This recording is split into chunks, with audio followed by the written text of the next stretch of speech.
Hello friends, welcome and welcome back to my YouTube channel. तो आज के इस वीडियो में हम देखने वाले हैं बहुत ही ज़्यादा इंपॉर्टेंट टॉपिक के बारे में।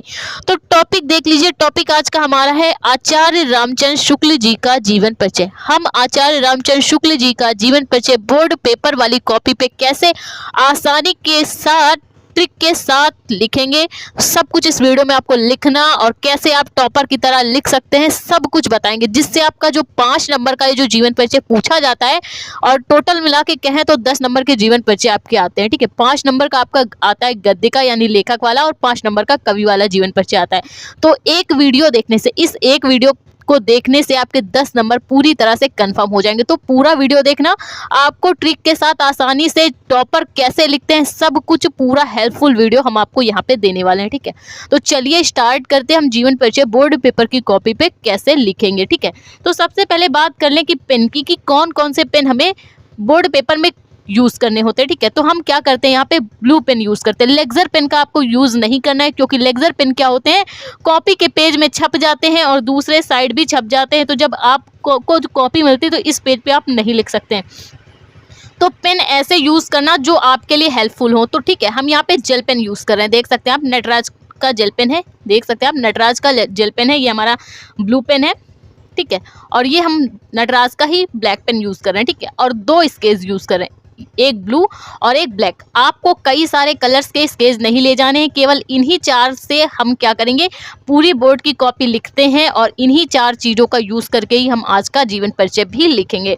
तो चलिए हम देख सकते हैं, किसी का भी जीवन परिचय हो बोर्ड पेपर में लिखने के लिए हमें क्या करना होगा, कुछ 4-5 चीज़ों का पता होना चाहिए। सबसे पहले जैसे आचार्य रामचंद्र शुक्ल जी का हम जीवन परिचय लिखने वाले हैं, तो इनका जन्म हमें पता होना चाहिए, इनकी मृत्यु पता होनी चाहिए, इनका जन्म स्थान, माता पिता का नाम याद है तो वो और अच्छी बात है। ठीक है, और रचनाएं, ये कुछ इंपॉर्टेंट पॉइंट्स होते हैं जो कि हम क्या करेंगे, यहाँ पे हाईलाइट करके लिखेंगे। ठीक है, हाईलाइट करने से क्या होता है, जब एग्जामिनर की नज़र इन हाईलाइटेड पॉइंट्स पे पड़ती है तो वो आपको सोचता है बच्चे को बहुत आता है, इसीलिए वो फुल में फुल मार्क्स दे के ही जाता है। ठीक है, तो चलिए उन हाईलाइटेड पॉइंट्स को हम कैसे लिखेंगे वो देख लेते हैं। तो देख सकते हैं आप, सबसे पहले हम बात कर ले इनके जन्म के बारे में। आचार्य रामचंद्र शुक्ल जी का जो जन्म हुआ है सन 1884 ईस्वी में हुआ है। कब हुआ है, सन 1884 ईस्वी में आचार्य रामचंद्र शुक्ल जी का जन्म हुआ है।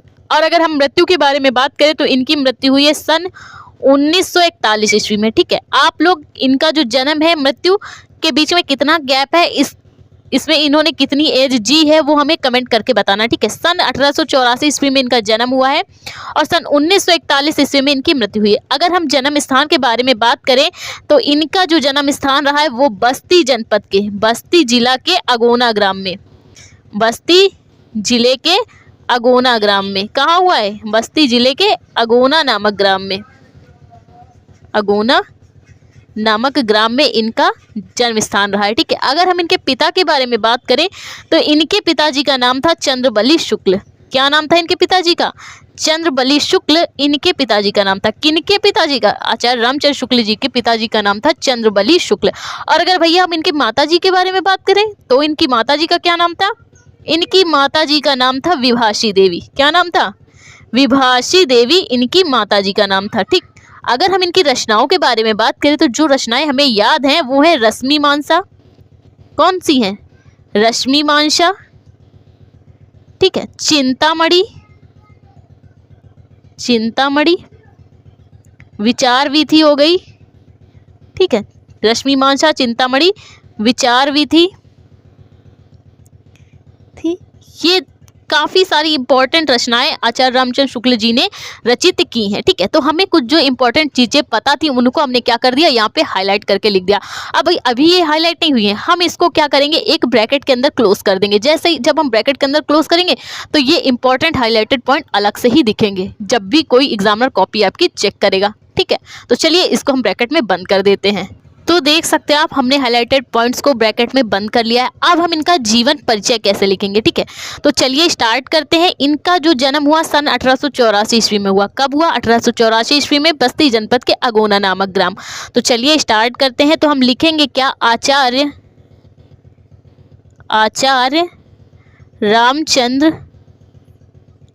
रामचंद्र शुक्ल जी का जन्म ठीक है, कब हुआ? सन 1884 ईस्वी में हुआ है। लेकिन हम क्या करेंगे, इसको हाईलाइट करके ब्लैक पेन से लिखेंगे। हम ऐसा क्यों करेंगे? क्योंकि क्या होगा, जितना हम हाईलाइट करके लिखेंगे इंपॉर्टेंट चीज़ों को, उतना ही ज़्यादा अच्छा इंप्रेशन पड़ता है। ठीक है, तो आप भी ऐसे ही लिखना, हाईलाइट करके लिखना। तो हमने क्या लिखा? आचार्य रामचंद्र शुक्ल जी का जन्म सन 1884 ईस्वी में कहाँ हुआ? बस्ती जनपद के। कहाँ पे हुआ है?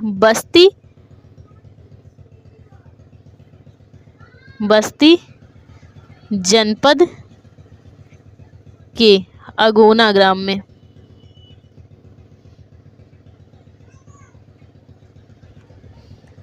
ने क्या लिखा? सन 1884 ईस्वी में बस्ती जनपद के अगोना ग्राम में हुआ। ठीक है, तो हमने हाईलाइट करके लिखा है। ठीक है, क्योंकि क्या होता है, टॉपर जो लिखता है वो कुछ अलग ही लिखता है। ठीक है, तो आपको टॉपर की तरह लिखना है, ना कि नॉर्मल वे में कि कुछ भी लिख दिया। ठीक है, टॉपर की तरह लिखेंगे तभी आपको फुल में फुल मार्क्स मिलते हैं। ठीक, तो इनका जो जन्म हुआ सन 1884 ईस्वी में बस्ती जनपद के अगोना नामक ग्राम में हुआ। अब इनके माता पिता का नाम पता है तो हम वो लिख लेते हैं। इनके पिता का नाम, इनके पिता का नाम क्या है? इनके पिता का नाम है चंद्रबली शुक्ल। क्या नाम है? चंद्रबली शुक्ल। तथा माता का नाम विभाषी देवी था। क्या नाम था माता का? विभाषी देवी था। ठीक है, और आपको अच्छी राइटिंग अगर आपकी नहीं बनती है तो भी आप क्या करना, एक एक पेन का गैप देके जब आप लिखेंगे तो राइटिंग आपकी देखने में ही अच्छी लगेगी। ठीक है, एक एक पेन का गैप देके आपको लिखना है। ठीक, इनके पिता का नाम चंद्रबली शुक्ल तथा माता का जो नाम था वो क्या है? विभाषी देवी था। इनकी प्रारंभिक शिक्षा अगोना में हुई है। इनकी प्रारंभिक शिक्षा किनकी? आचार्य रामचंद्र शुक्ल जी की। इनकी प्रारंभिक शिक्षा अगोना में ही हुई।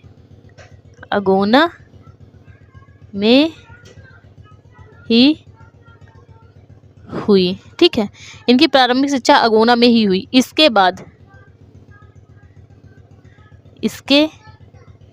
बाद इन्होंने क्या किया है? मिर्जापुर के इन्होंने मिर्जापुर के लंदन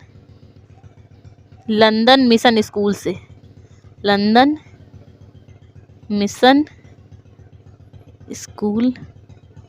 ठीक है, इसके बाद इन्होंने क्या किया है? मिर्जापुर के लंदन मिशन स्कूल से, इन्होंने लंदन मिशन स्कूल से एफए की परीक्षा उत्तीर्ण की। किसकी? एफए की परीक्षा।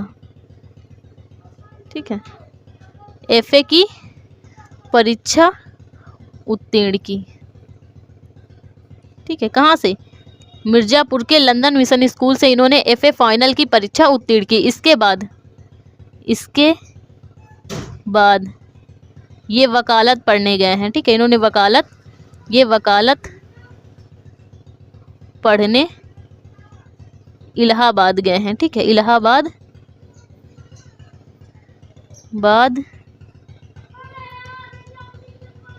इसके बाद ये वकालत पढ़ने इलाहाबाद चले गए। परंतु हुआ क्या? ये वकालत पढ़ने गए तो परंतु इनका वहाँ मन नहीं लगा।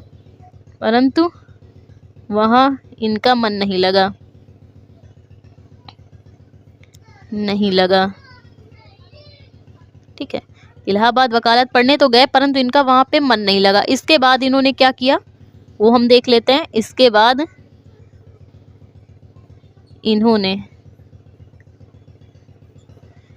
बाद इन्होंने काशी नागरी प्रचारणी सभा। ठीक है, इसके बाद इन्होंने काशी नागरी प्रचारणी सभा, इसके बाद इन्होंने इसके बाद काशी नागरी प्रचारणी सभा के संपादक पद पर काम किया। पद पर कार्य किया। इसके बाद इन्होंने काशी नागरी प्रचारणी सभा के संपादक पद पर कार्य किया। ठीक है। तथा नागरी प्रचारणी पत्रिका के नागरी प्रचारणी, इनकी पत्रिका का नाम देख लीजिए भैया, इनकी पत्रिका का नाम है नागरी प्रचारणी। तथा इन्होंने नागरी प्रचारणी पत्रिका का संपादन कुशलता पूर्वक किया। ठीक है, कुशलता पूर्वक किया। ठीक। तथा ये जो शुक्ल जी हैं, कौन? आचार्य रामचंद्र शुक्ल जी।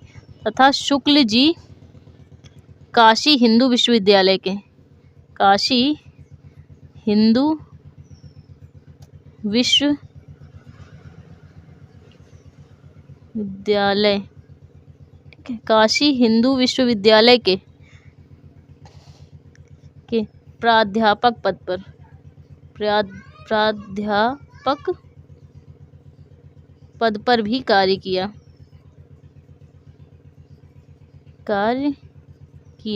पहले ये क्या थे? काशी नागरी प्रचारणी सभा में इन्होंने संपादक पद पर कार्य किया तथा नागरी प्रचारणी पत्रिका के संपादक भी इन्होंने कुशलता पूर्वक किया तथा शुक्ल जी काशी हिंदू विश्वविद्यालय के प्राध्यापक पद पर भी इन्होंने काम किया। इसके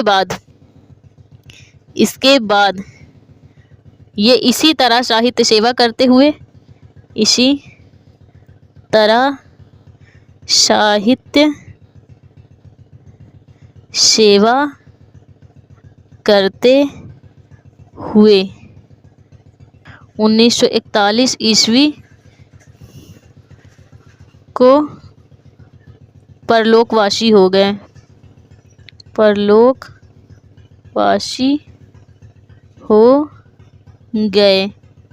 ठीक है।